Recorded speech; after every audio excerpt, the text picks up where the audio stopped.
نبي ما سنتهاي وما بعلنا ورنت ناس وحلا waxay kamid tahay goobihii ay ka dhacaan doorashooyinka loo aastay kamid tahay saad ii sheegtay maxaa furaay xawana ma qosayaan si ahaan markaan ku sheego khilaafka ka dhaxeeya dowladda Jubbaland iyo dowladda dhexe iyo maxaa ku waxa sad annaga shaqada annaga ma ahan howlaha annaga noo xil saaran waxa weeye in amniga sugno amniga garbaari boqol iyo waa la isku haleyn karaa waxaan jecelnahay filaynaa inay ka dhacdo doorasho aqalka hoose baarlamaanka inay ka dhacdo waa rajeynaa insha Allah rahmaan waana u diyaarsanahay shacbigeeda iyo ciidamadeedana waxay u diyaarsan yihiin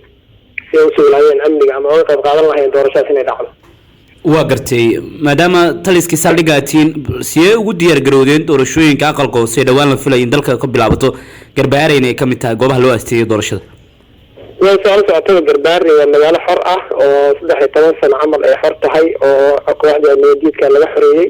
waa degmo isku tashatay ciidankeedii shacabka isku tashadeen una diyaarsan in ay sugtaan amnigooda wax maanta la leeyahay maxaa ku raadaya garbaare la isku haleyn karaa ma ahan garbaare cid walba oo dhanba og inay amni tahay waana magaalo madaxda gobolka Gedo oo maxaa ku raadaya waana tii labaad oo caasimada labaad ee dowladda Jubbaland darteed marka waxaa weeye amnigeedana in la isku haleyn karo doorashada ka dhacaysa in ay ka daahsan tahay ma jiro marka cid walbana waa soo dhaweynaynaa wana ka dhacaysa doorashada insha Allah rahmaan سأل سعطي مالي حتى وحنا ماضي الوفود كسعطي ولد فدرالك الصومالي وسراكيلة وبوليستا أمسوم الميليتريا وأنا كورا هذا اللي إن درد الجليو حولها دورشة في ود الهيد وحين عندين هذه دورشة يكاد العيان وهكذا يقيمين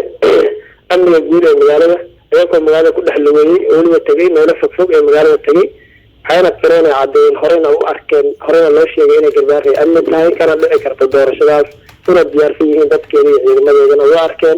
ونقول هذا العيدين مدى عيدا مركع ولا يدور الشباب ودعيس إن شاء الله الرحمن وحرق لدى حقانا أن الدرة يتشيرو أولين من عكاقا من متشيرو إني أو دور الشكل دعوية كرباري واقرتي وحاجرين على الشباب إيه كبدنا كدق علمان قبل كجدو انت بدنا وارر كله فقداقنا جدا إيو ديغان ذي يكفليان بلسدي كرال الشباب حلقان ويعرقلين كران دورشوين aqalka hoose garbaari ka dhacay waa runta al-shabaab la ay carqaladeyn oo ay maxaan ku raarbishin ma jiro daa ugu nabad badan ee garbaari anoo hadii la arbishaan iyo hadii dagaalada mid shaqada naga ma ahan Soomaaliyana waa isku mid meel aysan waxba ka dhicin ma jiraan wax gaar ah hadda garbaari ku baahan ma jiro caawa hadii wax ka dhacaan mana aaminsan in wax ka dhacayaan goobaha wax ka dhacaan ma ahan mana badno mana ku sugno run ahaantii anaga gudaha magaalada al-shabaab inay wax ka sameeyaan kuma sugno ciidamada booliska iyo militariga oo soo dhaxaynaya maalba waxay ku howleeyeen una taagan yihiin dhaqdhaqaaq weyn oo ku wadaan sidii argagixisada xadan oo xaraynaa taa ayada hana mar walba ku howlanahay mana u harsano mana u hooyano taa ayada marka waxay ku cadeynaysaa garbaari inaysan waxba ka dhacin waxbana ka jirin ciidankana 24 saac uu ku maqan yahay doorarka iyo hawlka uu jiro oo uu la dagaalamayo nimanka argagixisada khawariista garbaari marka waxa way nabad boqol wax ilaahay oo soo carqalad ku noqon kara nimanka argagixisada inay doorasho ka dhacdana ma jiraan waan u diyaarsanahay waan naftaanaga markaan oo horeyna sidii garbaari iyo uga dhacay doorasho walow annaka doorashada bis inay ka dhacdo amnigeedu sugan ayaa waxa u sugan jirnay deegaanka anaga amnigiisa mar walba waana waajib masaaran waa gartay waxaa jiray isbuucii la soo dhaafay maalmihii u dambeeyay inaad wadeen howlgallo ka dhana al-shabaab oo aad kaga sifeynaysan duleedka garbaari xagee marayaan howlgalladaasi maadaama garbaari doorasho ay ka dhacayso sida aad sheegteen al-shabaab awood buuxdaysan u lahayn inay carqaladeeyaan doorashooyinka aqalka hoose howlgallada way socdaan hadda waana ku sifeynaa insha Allah rahmaan maxaan ku raay deegaankan garbaari hoos yimaadana waxa weeye 24 saac baa howlgallo ka sameynaa nimanka arkaysiin niman hadda meel u guuray waayo wax maxaan ku raay hal meel ku bahalkaysnimaan markay maqlaan ciidanka qaranka inuu baxayna meesha iyada tabar iskaga celiyaan malahan halka ayaysan ka laabanayaan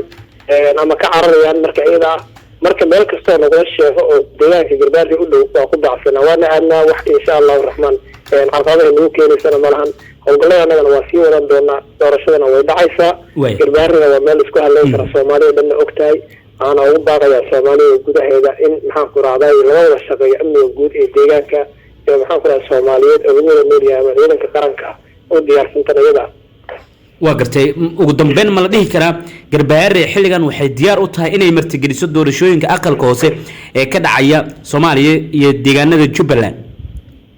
نور مانتي أبدا وفرح سنة هاي جرباري وحاول مرتجلني سماعنا وحاول بقول وفرح سنة هاي وعين الديارين قوميه يردوني كدقي العين قوميه المشرحين كدقي العين قوميه السياسيين تيعد والبعض دراني في جربارين يمعدوه كغيب قشو وأنا ديارين وديار فيه جرباري بدكينا وعدد دولة من الجعل معها ضمن هان قرامات الله تمام الحولاف دقمي كلام الديانا لقد ديار قرومي أنا جرباري ديار قرومي سيئو هان قرامات على دورشو إن شاء الله الرحمن دورشوافنا وعود ديار سنهاي شعبك الرجل خاصة الرجل باري وعدد دولة من الكوين تاي وحين سود دويني وحو البق ودورشو كل كرتو وجرباري دورشو قد عيسو وانا مرتج الليان وانا كفي ليه هنا مرتج الليان بدك اغانا يوفوده waya bal ugu dambeyn baaqa u dirayso shacabka Soomaaliyeed xilligan looga baahan yahay inay idinku garabsiyaan ammaanka guud nigana socodsiiyaan hadallada iyo waliba dhagarta ka imaanaysa kooxaha argagixisada ee ka dagaalama deegaanada maxay tahay niyo runta waxaan ugu baaqayaa dhammaan shacabka Soomaaliyeed qaasatan reegado ama reer Garbaari in awal basay nolol shaqeyn jiray nolol shaqeeyaan kooxaha argagixisada awal ayagoo ma xogta ka heli jiray shacabka annaga waa shacab wanaagsan nala wadaaga xogta iyo maxaa ku arrimaha ay maleegayaan dhagarta ay maleegayaan nimanka qawaariista waxaan marka ugu baaqayaa sidii si kasta ay noo wada shaqeyno meeshaan doorasho nabdoon ay ka dhacdo oo lagu wada kalsoon yahay annagana amniga annaga si ayda aan ku sugano cid walbana amniga dan u tahay dadka reer Garbahareen oo dad aad dowladnimada jecel waa in ognahay si nala shaqeeyay si ka wanaagsan ay nala shaqeeyaan baan ugu baaqayaa waana maasiin aad baad u maasanta